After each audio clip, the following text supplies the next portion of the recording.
Selamat datang pada video kali ini. Kita akan mempelajari tentang linked list. Apa itu linked list? Sebelum mempelajari linked list, teman-teman pasti sudah pernah mempelajari mengenai array. Array tersebut ialah kumpulan data yang jenisnya sama, memiliki nama variabel yang sama, namun indeksnya yang berbeda. Salah gunanya linked list ini, jika teman-teman menggunakan array, teman-teman pasti pernah ketika kita harus menyediakan tempatnya, misalnya integer nama, integer angka 5, berarti kita cuma nyediain 5 tempat. Jadi kalau kasusnya gini gimana? Kita nyediainnya 100 tempat, tapi yang terpakai cuma 5 ternyata. Berarti itu nanti kita buang-buang 95 tempat, kita buang-buang memorinya, nggak efektif itu.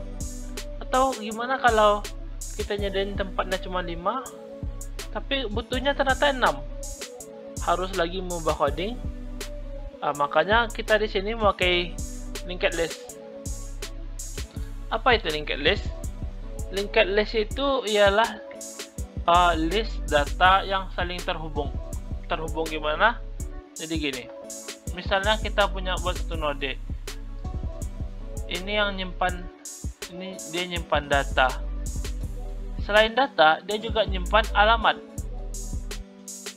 Data ini kita boleh nyimpan apa aja, bisa. Dan dia nyimpan alamat. Gunanya alamat ini apa? Jadi gini, teman-teman ingin nambahkan satu lagi node, misalnya untuk data kedua. Jadi teman-teman tinggal ngasih alamat yang kedua tadi, diletakkan kepada node 1. Jadi teman-teman, jadi kayak gini teman-teman. Maaf gambarnya jelek. Jadi teman-teman, ilustrasinya kayak gini. Data yang udah disimpan tadi, jika ingin ditambahkan data berikutnya, misalnya ini orang pertama, node 1. Node 2 nyimpan identitas orang kedua. Jadi kita cuman perlu nyimpan alamat node 2. Kenapa? Karena kita menggunakan pointer. Jadi di sini A ini ialah sebuah suatu pointer yang akan menyimpan alamat N2. Jadi ketika membaca, kita hanya perlu membaca alamatnya saja, N1 ini, N2 ini. Dan untuk menambahkan data pun juga mudah kita. Kenapa? Karena kita cuma perlu menambahkan alamat dari node yang baru. Misalnya ini data alamat di N3. Gimana cara nambahin N3? Tinggal buat aja node 3 dan berikan alamat node 3 kepada N2. Jadi gini, N1 kepalanya dia nyimpan alamat kepada N2, alamat N2. N2 nyimpan data dan juga alamat N3. Jadi linked list itu ya ini, mereka yang saling terhubung. Linked terhubung. Dihubungkan oleh apa? Oleh alamat yang disimpan. Baik, kita lanjut saja ke shortcode-nya.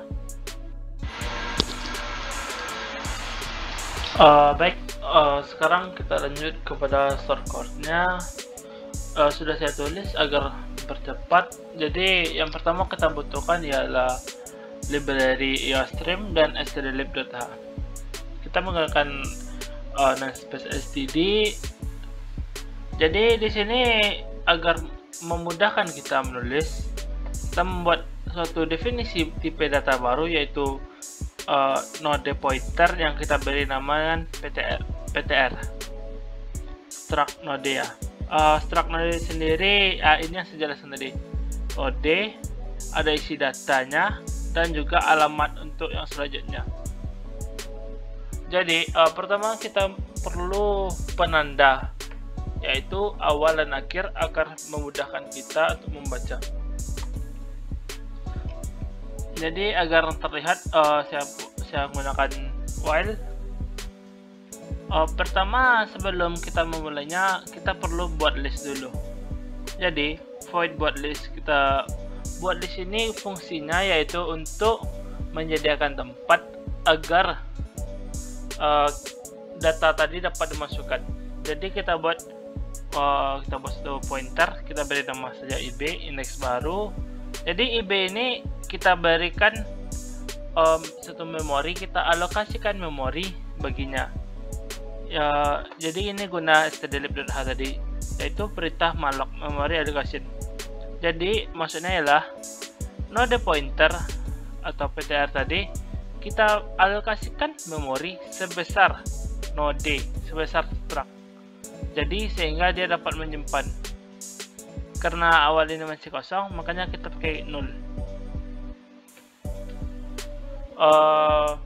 Sebelum lanjut baca list, mending kita input dulu.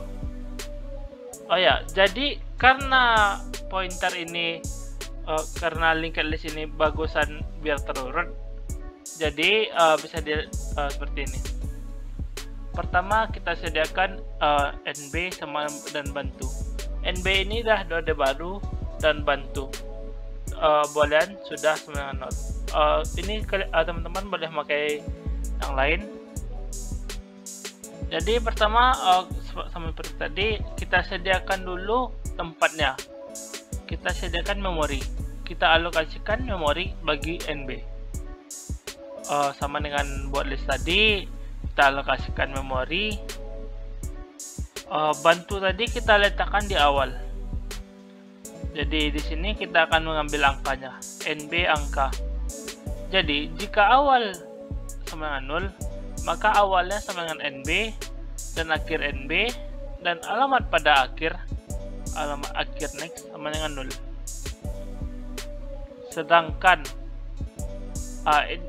ini yang saya maksud tadi, karena biar mempermudahkan kita, langsung saja data itu kita urutkan. Jadi sudah ini untuk mengecek apakah data sudah dimasukkan atau belum. Jadi pertama kita tes, apakah NB kecil dari awal angka. Jadi begini, jika kita punya list misalnya 3, 4, 5, kita masukkan 1, maka list kita akan berubah jadi 1, 3, 4, 5, bukan 3, 4, 5, 1. Kita akan masukkan dulu NB next, jadikan awal. Jadi alamat NB tadi kita arahkan ke awal, dan awal kita, jadi awal itu kita letakkan di NB dan sudah sama 1, berarti angka sudah dimasukkan. Atau jika NB tadi angka yang kita masukkan besar dari akhir angka. Kenapa saya menggunakan ini? Karena perlunya kita untuk meletakkan akhir ini, di mana letak akhir, agar memudahkan kita untuk menginput data. Jadi jika misalnya kita punya data 2, 4, 5, kita masukkan 6, berarti 2, 4, 5 tadi berubah jadi 2, 4, 5, dan 6. Sedangkan petanda akhir, PTR akhir akan dipindahkan dari 5 ke 6. Jadi yang awalnya akhirnya 5, sekarang akhirnya 6. Bagaimana kalau kita ditengahkan atau sisip tengah? Jadi jika NB bantu next angka, jadi maksudnya di sini, maksudnya bantu next tadi kan setelah si bantu siapa? Misalnya kita punya 1, 2, 5, kita masukkan angka 4, berarti bantu pertama, bantunya ada pada 1 karena awal. Diceknya apakah awal, tidak. Awal kan dia lebih besar daripada awal, kita memasukkan 4 lebih besar daripada 1, maka ini dilewatkan. Apakah dia akhir, besar dari akhir? Apakah 5 besar dari, apakah 4 besar dari 5? Tidak, berarti tidak dijalankan, langsung pindah ke kondisi ketiga. Apakah NB angka 4 tadi besar daripada bantu next? Bantu next berarti 2. Apakah 4 besar, apakah 4 kecil dari bantu next angka? Berarti apakah 4 kecil dari 2? Tidak.